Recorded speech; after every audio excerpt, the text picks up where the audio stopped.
रोगियों को बना करके पिलाते हैं, यानी मंत्र पढ़ते हैं, कई उपचार किए लेकिन कोई प्रभाव नहीं पड़ा। क्या ऐसे पड़ जाएगा? नहीं पड़ेगा है?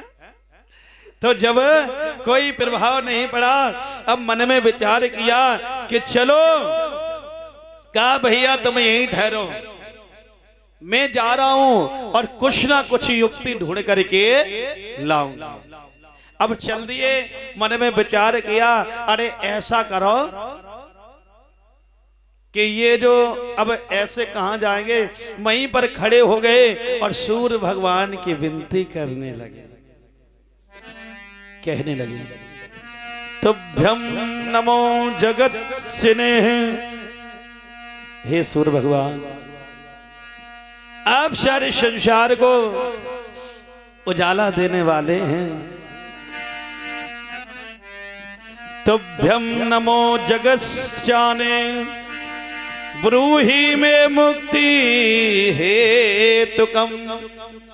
हे सूर्य भगवान, क्या मेरा भैया प्रेत बना हुआ है, क्या उद्धार नहीं होगा? तच्छ्रुत्वा दूरता सूर्या स्फुट मिद्दे बेभाषिता। कहा कि मेरे भैया का क्या उद्धार नहीं होगा? ऊपर से आवाज आई है, हे गौकर्ण बेटा, मैं तुमसे प्रसन्न हूं, तुमने अपनी माँ की गोद को हरा भरा किया है, तुम्हारे जैसा बेटा हर कोई को मिले। और ये भी बात सत्य है, बेटा हो तो किन जैसे हो परीक्षित महाराज? ध्रुव, प्रहलाद, गौकर्ण, अब कंस जैसे ना हो। हाँ, कंस जैसे और रावण जैसे ना हो। राम, लक्ष्मण, भरत, शत्रुघ्न ऐसे बेटा होने चाहिए। अच्छा, एक बात और है, इसमें भी कारण है कि पहले की जो हमारी माताएं थी ना, जब ये गर्भ धारण करती थी तो अच्छे अच्छे गीत गाया करती थी। चकिया चला जाते, गीत गा जाते, अगर गेहूं फटक रही तो गीत गा रही, धनकुटा चल लो तो गीत गा रही। पहले बहुत मेहनत करती थी। और आज भी देखिए, हमारी वो बड़ी बूढ़ी दादी माँ बैठी सामने, चश्मा लगाए हुए। हाँ, ये इतनी उम्र की हो गई, लेकिन हम और आप चले वाले ना इतनी उम्र के हैं, क्योंकि हमारी दादी माँ ने बहुत माल खाया है और मेहनत बड़ी करी।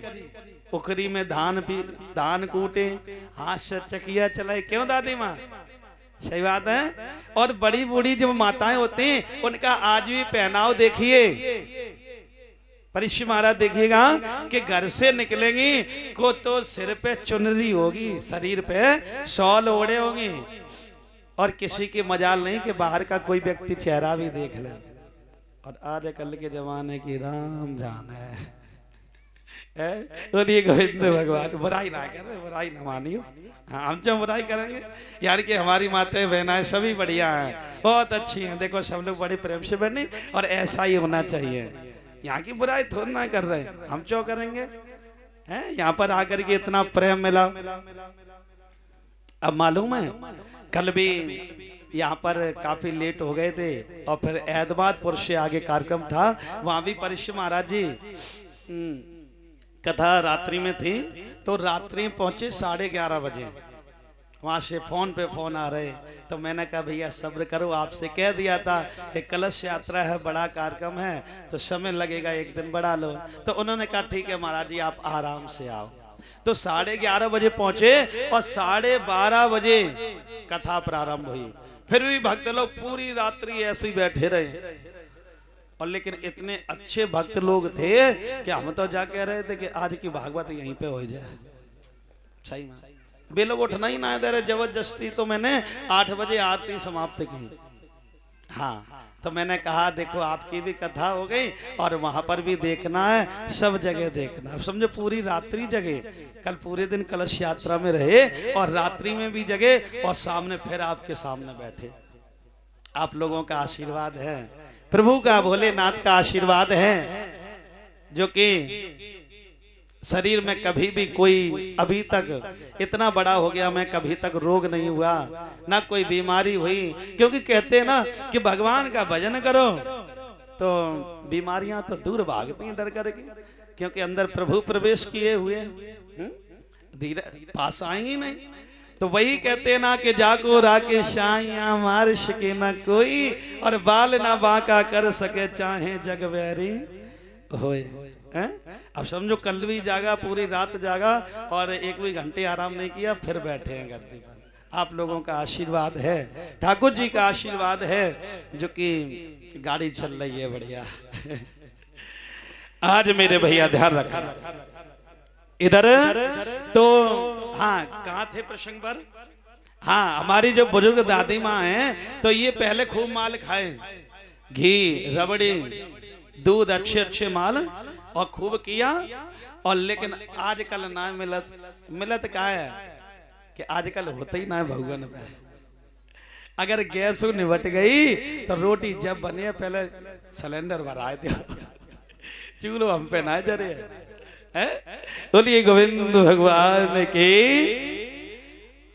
आज जैसे इतने बच्चन कहे, इधर जब कहा कि हे प्रभु आप सारे संसार को उजाला देने वाले हैं, क्या मेरा भैया